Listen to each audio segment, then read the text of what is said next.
बहुत ज़्यादा आप लोग जोर दे रहे थे अदालती कमीशन पर, वो भी उन्होंने कह दिया। अब क्या कहेंगे आप अली खुर्शीदी?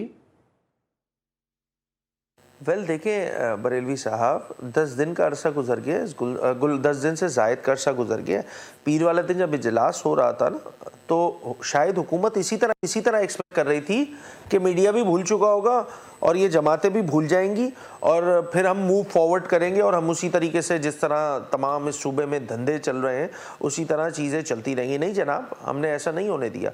हमने पीर वाले दिन असम्बली के इजलास में भरपूर एहतजाज किया और ये बावर कराया कि कराची की आवाम बेहिस नहीं है, कराची के नुमाइंदे बेहिस नहीं है। आप जब तक जुडिशल कमीशन नहीं बनाएंगे ये मामला सेटल होने वाला होगा नहीं सेटल इस तरह।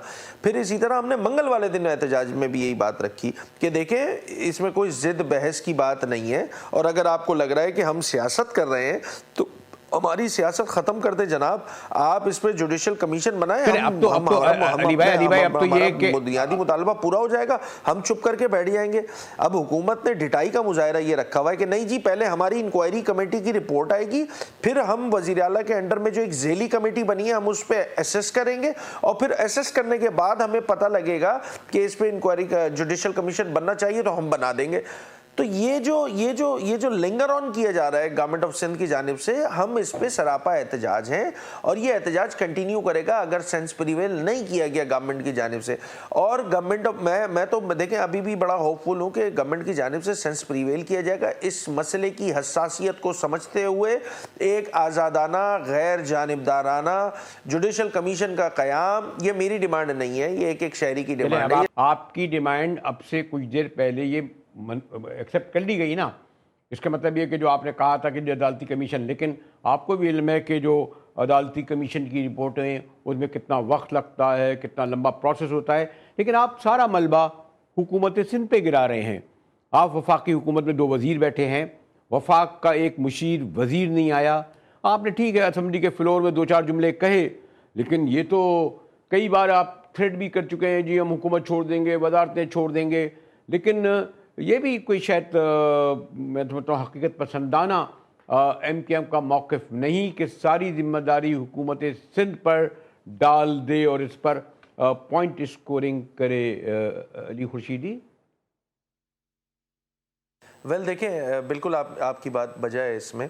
और ये शिकवा जब कौमी असम्बली का इजलास हुआ था और ख़ास तौर पे मुत्तहिदा कौमी मूवमेंट पाकिस्तान ने जब एहतजाज किया था उसके बाद घंटों से रासिल गुफ्तगू हुई थी गुल प्लाजा इंसिडेंट पे, तो हमारी जो मरकज़ी क़यादत है उसकी जानिब से भी यही बात की गई थी कि एक अफसोसनाक सूरत हाल है वफाक की जानिब से भी।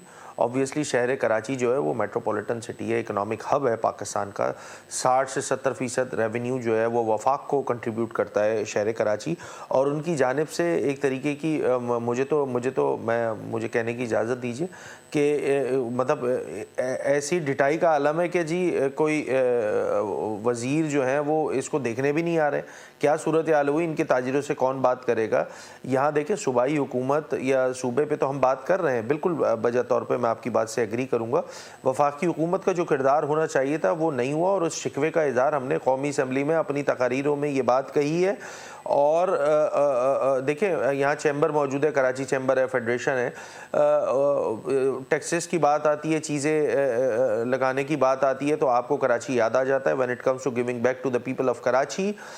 इनके ये जो मुजरिमाना खामोशी है ये भी बिल्कुल मानी खेज तो नहीं, ये ख़ुद आंसरेबल होंगे। और हम तो पहले दिन से ये बात कह रहे हैं कि वफाकी हुकूमत की नॉन सीरियसनेस जो है ना इस गुल प्लाजा इंसिडेंट को लेकर, ये ठीक अमल नहीं है शहर कराची के लिए या उनके लोगों के लिए।